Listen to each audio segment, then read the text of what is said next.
വിചാരിച്ചു.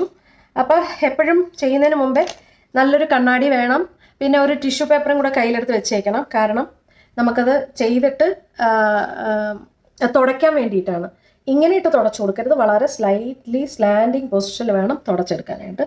അപ്പോൾ ഇതെങ്ങനെയാണെന്ന് വെച്ചാൽ ഈ ചിലരിങ്ങനെ മുഖത്ത് പിടിച്ച് ചെയ്യും, അങ്ങനെയും ചെയ്യാൻ ടൈറ്റാക്കി. പക്ഷെ അങ്ങനെ അല്ലെങ്കിൽ പോലും നമുക്ക് വളരെ സാവകാശം ചെറിയ ചെറിയ സ്ട്രോക്സ് കൊടുക്കണം.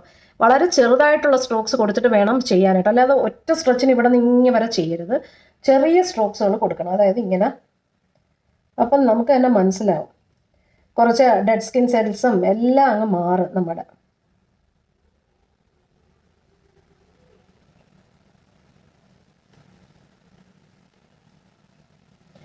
കണ്ട ഇത്രയും ഭാഗം എടുത്തപ്പോൾ തന്നെ ഇത്രയും രോമങ്ങൾ വന്ന കണ്ടോ. നമ്മൾ വിചാരിക്കും നമ്മുടെ മുഖത്തൊന്നും ഇല്ല എന്ന്, പക്ഷേ നമ്മുടെ മുഖത്തുനിന്ന് ഇഷ്ടംപോലെ രോമം വരും. എന്നിട്ട് തുടയ്ക്കുന്ന രീതിയാണ് ഇങ്ങനെ വെച്ചിട്ട് പതുക്കെ